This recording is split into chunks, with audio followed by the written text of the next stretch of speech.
Welcome to Off the Page. I'm Will Cain. I'm joined today by Arizona Republican Senator Jon Kyl. Senator Kyl, straight from This Week with George Stephanopoulos to Off the Page. Thanks for being here. You bet, Will. Good to be with you. Let's start with this. You sit on the Senate Judiciary Committee, and rumor is that we'll see a Supreme Court nominee perhaps in the next couple weeks. On Hugh Hewitt radio show a couple weeks ago, you said this, that if the potential nominee is qualified but has quite liberal views that we think reflect bad policy, and if they approach the job of judging from the bench out of more than respecting the rule of law, out of feelings of empathy, there will be quite a lot of opposition. Let me just read you a couple names. Second Circuit Judge Sonia Sotomayor, Seventh Circuit Judge Diane Wood, Solicitor General Elena Kagan. Are these people that fit the profile that you described to Hugh Hewitt? We'll see. Obviously, part of the process here is to learn as much about these nominees as we can. That's going to take some time.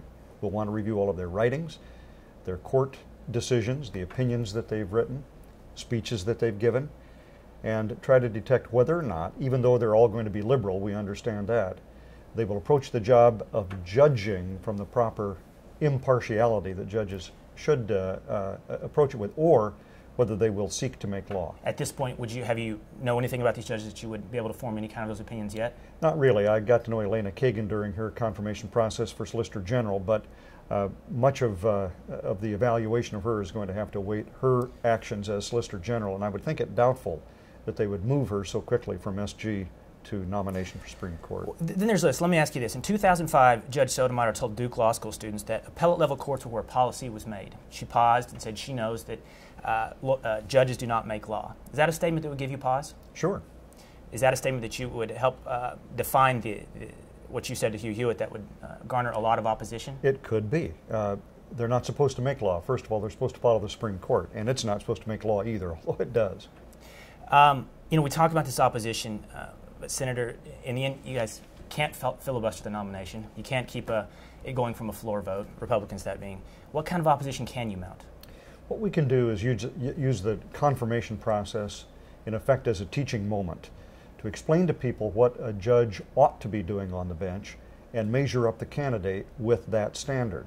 If the candidate, in our view, doesn't match up, then at least we have a point of criticism of the president and his nominee, and the American people then have to take that into account next time they vote. Elections do have consequences. Should judges be empathetic?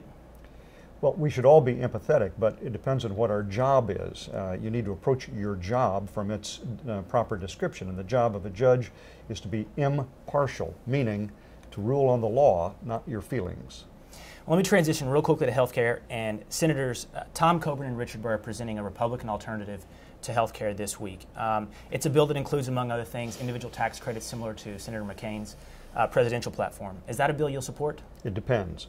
First of all, it cannot include more tax increases on people than the money that it gives out in tax credits.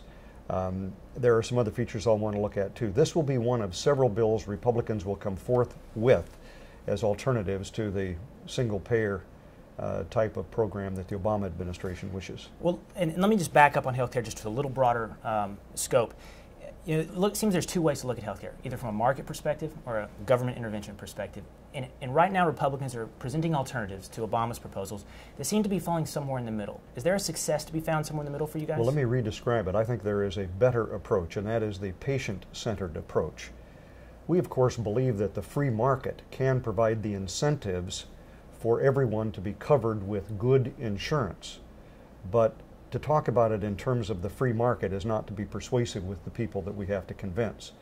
We have to describe this in terms that people really do understand and care about, and that is patient-centered.